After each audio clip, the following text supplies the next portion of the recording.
All right, welcome back to Meet Me in the Basement. This is episode 37. Once again, coming at you solo dolo. It's your boy Don Dizzle. How we all doing? So as you know, UFC 296 is rapidly approaching. It's the last card of the year. It's December 11th right now that I'm recording this. The fight's at December 16th. So yeah, another successful year as a UFC fan. If you're a UFC fan like me and you bought all 14 pay-per-views and you're subscribed to ESPN Plus, it's cost you $1,190 or something crazy like that. So yay! Yay for car payments worth of fucking UFC events. Woo! I don't like normal sports that don't cost any money. You just watch them on cable. I prefer to have to pay $80 every time I want to see something important. Yay! So if you're like me and these times are stressful, it's the winter time, which means holiday season. I'm a huge holiday season guy. I love holiday season, but what are you going to do? This time of year really makes you reflect on all your poor financial choices from the earlier parts of the year. So, yeah, it's a lot of money, but what are you going to do? We love the sport, so right on. Keep taking my money, Uncle Dana. So, we're going to get into UFC 296. There's a lot going on with all the drama. We got Ian Garry, all the bullshit that's been going on with him and his family and wife and all the stuff that he said's kind of coming back to bite him in the arse. But, he kind of brought it on himself. I have my own opinions on it, but we'll get to that a little bit later. Obviously, Colby Covington versus Leon Edwards. That's going to be a huge fight, a long time in the making. So we'll get into all that. What do we want to talk about? It's Christmas time. Merry Christmas. Happy birthday. I've been walking around singing Christmas music for the last 3 weeks already. Yeah, probably about a week before Thanksgiving is when I start. I'm kind of a pain in the ass that way. I know a lot of my coworkers aren't very happy about that, but fuck them. I got like an 8-hour loop of Mariah Carey's All I Want for Christmas Is You. I play that repeatedly every year. I also got like a 2.5-hour playlist that I run through like 4 times a day for all Christmas music. But what are you going to do? You got to get into the holiday spirit, I love the holidays. It can be a little stressful, like I said earlier, trying to make sure you got all the finances in place to take care of everybody and do whatever you got to do. But, Christmas time is a special time. Even if you don't celebrate, it's a special time because people actually, at least pretend to care about each other. We pretend to be nice, so. Aw, who was that? I don't know. Oh, well, fuck them. Fuck it. The Funko Pop took a dive. Took a digger. Hit the floor. What are you going to do? Oh, well. But, yeah, Christmas time is awesome. I just bought myself this beautiful Goku sweatshirt. Little Christmas gift to myself. I was looking at it at Walmart. Walmart swag. That's my deal. I'm looking at a Walmart. I'm like, I'm 30 years old. Am I really going to walk around with a Dragon Ball Z sweatshirt? Yeah, I am. Whatever. I don't care. Make fun of me.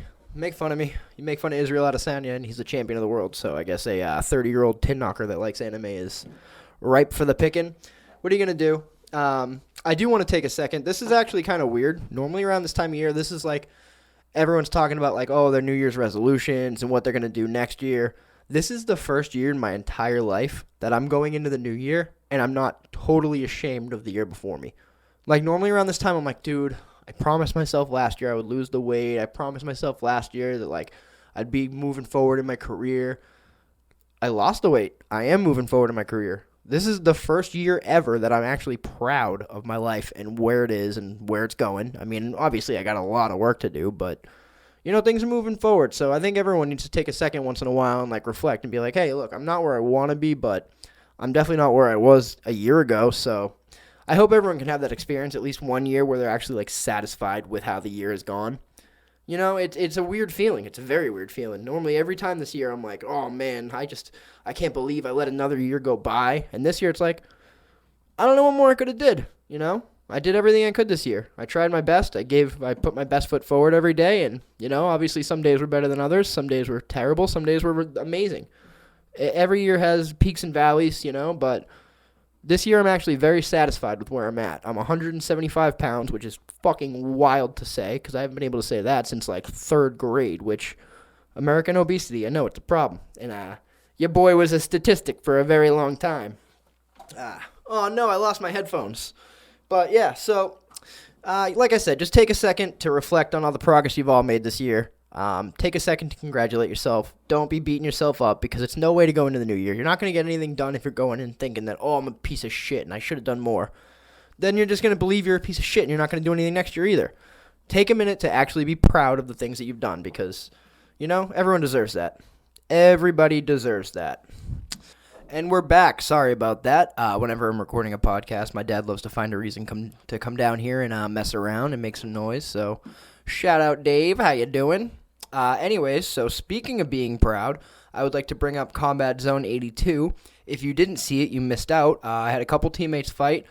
50-50 performance, one win, one loss. It's okay. It's both their amateur debuts. I do want to take a second to shout out Avery. Avery is my boy. He's been training with me at New England Top Team for years now.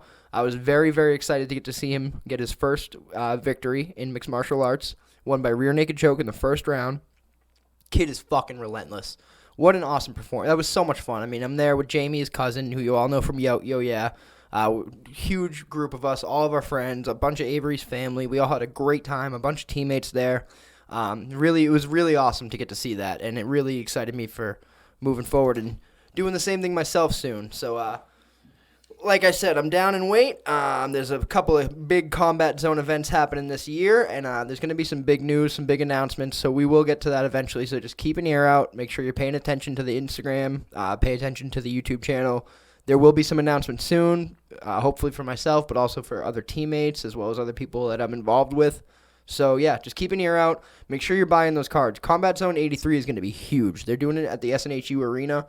So, I mean, there's probably going to be all their top fighters, all the Tom Pags, all the Nick Fioris, all the Connor Matthews is in the UFC now. So, all those type of guys, though, all the big New England guys are definitely going to be on that card if they can get them. So, I would definitely be out to watch that. It's going to be February 24th.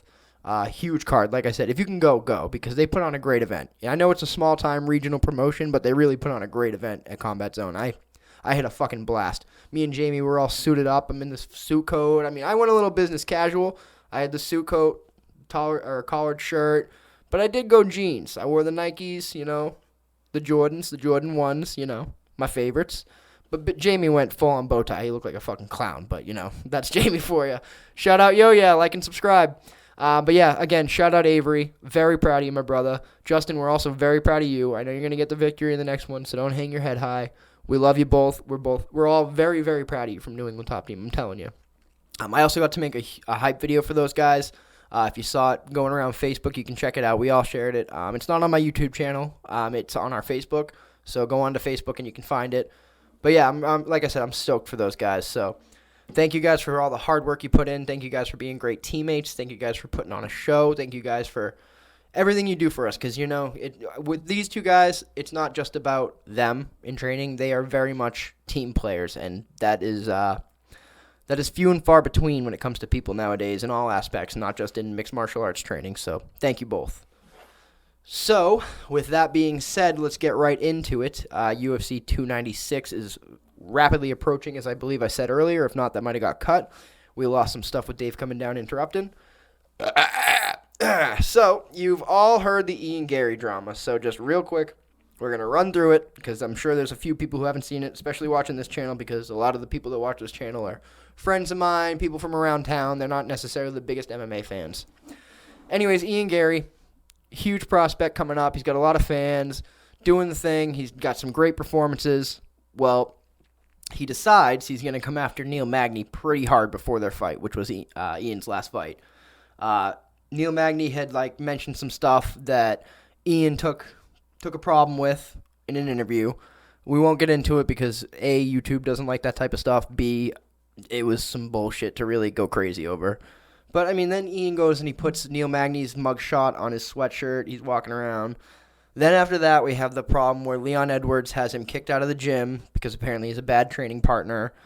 We didn't really get a whole lot of reasoning behind that. We just kind of heard, Ian Garry's no longer allowed to train at Leon Edwards' gym. So that's a little sketchy. Then Vicente Luque, who he's now scheduled to fight, comes out and says how, Ian's a good guy, I guess, but he's always bringing his wife in to film during practice, and he's just kind of more about himself than anything else, which, as I was just saying about my training partners, you can't really be like that. My training partners, I'm very lucky. They're there to not only improve themselves, but to help improve everyone around them. And from the sounds of it, Ian Garry might not exactly be that guy. But so what happens is Ian Garry's getting all this backlash for all this shit. Well, then it comes out that his wife, who is, I think, 20 years his senior, she's 41 years old, and he's in his early 20s, She is married or was married to a nutritionist who is now Ian Garry's nutritionist who lives in their home together with them. So that's super fucked up. Apparently, she also wrote a book on, like, they call it a WAG, where they're from in the UK or whatever. It basically just means, like, a gold digger, how to be a gold digger. And a WAG is specifically targeting, like, young athletes.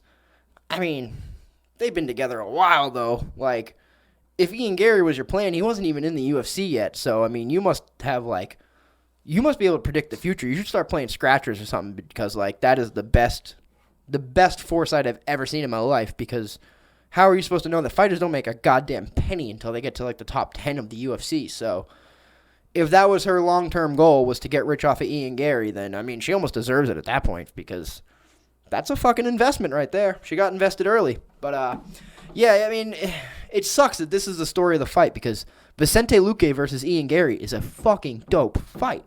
They're both excellent strikers.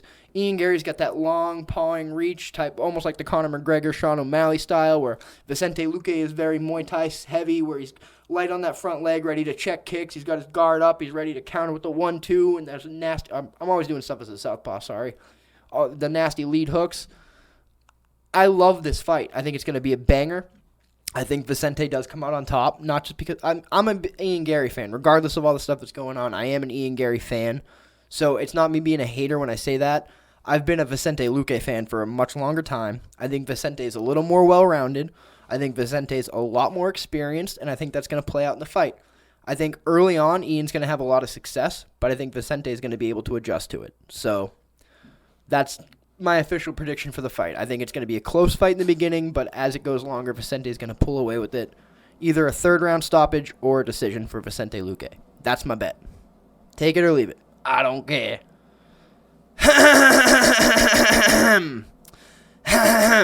Yeah, that'll get cut. So, secondly, we got Alexandre Pantoja versus Brandon Royvall. I mean, Flyweight's always been, a couple of years ago it was on the cusp of getting cut, but, dude, Flyweight is crazy. First of all, this is the first title fight in, like, a couple of years that doesn't feature Davison Figueiredo or Brandon Moreno as at least one of the two people fighting for the title, so it's pretty crazy to see the division move forward that way. I believe Brandon is on the card, earlier on in the card. I don't have the whole card written down. I could check, but whatever. But Flyweight's looking crazy. Tatsuro Taira, he just had a great fight just last weekend. He's an upcoming prospect. There's a lot of great guys at Flyweight now that I'm really interested to see what happens with them in the next couple of years. Brendan Moreno's still right around that top. I would like to see a couple more contenders get some chances before we start seeing Brendan come back towards the title, but I mean, if he makes himself undeniable, which he will, then it is what it is. Brendan gets another title shot. But I'm just saying, there's a lot of contenders now at Flyweight, so a division that was on the cusp of getting cut a couple of years ago is now one of the best divisions. So keep your eyes out. There's going to be a sick fight. I am picking Pantoja. I think he's a powerhouse. I think he's really well-rounded. I think he's going to knock out Brandon Royvall within the first 3 rounds. But that's just me. I don't have any, like, oh, I like his cross that he covers or distance well or anything. I don't have any analytics like that to break down for you. I think Alexandre Pantoja is a better fighter, so we'll see what happens. Maybe Brandon Royvall surprises me. It's not like I'm downplaying him. He's a good kid. He's fighting for the title, so obviously he's talented. But I just think it's going to be an Alexandre Pantoja type of night. So, yeah, that's my pick for that one. We also have Wonderboy versus Rakhmonov. I'm not going to get too into that. I'm going to have to pick Shavkat on that one. Shavkat's just too goddamn dangerous, dude. And Wonderboy, tough motherfucker. Still got it. Still got speed. But, I mean, Shavkat's just so goddamn deadly on the feet. He's like a smaller, like, Piera almost with, like, just the power that he possesses. And not only that, he can take you down. He can submit you. He can ground and pound you. I think it's going to be a rough night for Wonderboy. I know a lot of people are making a lot of Wonderboy training with Weidman lately, or the last couple of years, rather. I mean, we really haven't seen that pay off in any way in Wonderboy's fights. He still gets taken down. I mean, he's always had decent takedown defense, but not perfect. And, I mean, it's not like we've really seen an improvement. He's also 41 years old or 40 years old, one of the two. I don't know how much you can improve at that age. At a certain point, you're just like, you're negating the decline more than you're actually improving. So I think Wonderboy's kind of set in his ways, and I don't know if a prime Wonderboy could take out Shavkat Rakhmonov, to be honest with you. So it is what it is. I'd be stoked if Wonderboy's able to pull it off, get some fucking spinning wheel kick and knocks him out and comes back and he's all of a sudden got another title shot opportunity around the corner. But realistically, I just don't see it happening. I think it's Shavkat's time. I think Shavkat is just on the cusp of fighting for a title himself, and like I said, it's his time. So it is what it is. I'm a huge Wonderboy fan, but I don't see that going his way. Main event. We got Leon Edwards defending his title against Colby Chaos Covington. This is a weird one because Colby's been out for so long. It's been like 19 months or something like that.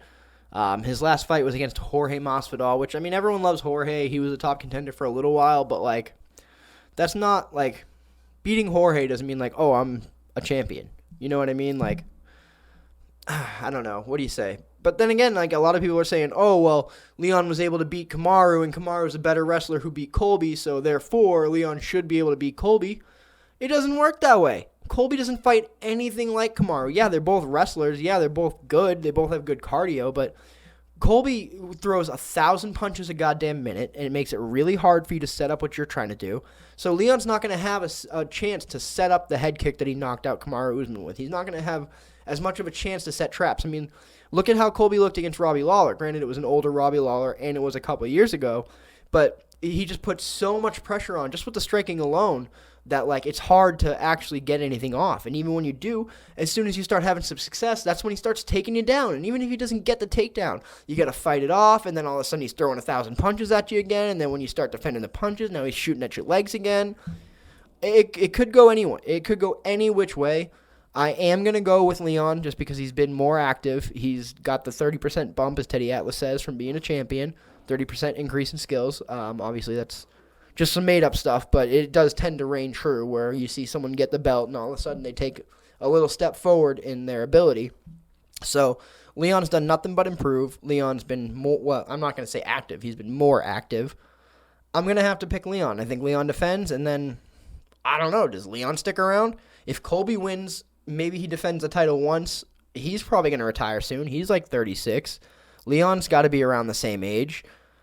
I don't know how much longer either of them really have, so this is kind of a weird fight. Like I said, the challenger has been inactive for a very long time. I don't know what Leon's going to want to do after. He's kind of like all over the place with what he's talking about. I mean, it almost sounds like he wants to move up to 85, which is weird because, like, I feel like everyone, the second they get a title now, they're like, oh, well, now I'm going to be double champ. Just defend your belt. I don't know if you remember this. The first double champ was Conor, who we ended up hating because he never defended the first belt. Would you like to have the public opinion turn on you and no longer like you either? Stick around. Defend the belt. There's contenders. Do that. I don't know. Either way, that's my picks. That's UFC 296. This is going to be the last Meet Me in the Basement of the year, as well as the last UFC card. So I hope you've enjoyed this year. I hope you've enjoyed watching our content. I hope you're sticking around because there's a lot of big things coming in the future, like I said. So keep an ear out, keep an eye out. There's a lot of big stuff coming. I love you guys. Eventually we will get Glenn back. I don't know when. Shout out to him. Hit him up. Message Glenn. Harass him. Tell him to get back on the podcast, get his ass back into gear, and to give Donnie a call. Anyways, we'll talk to you motherfuckers later. Love ya.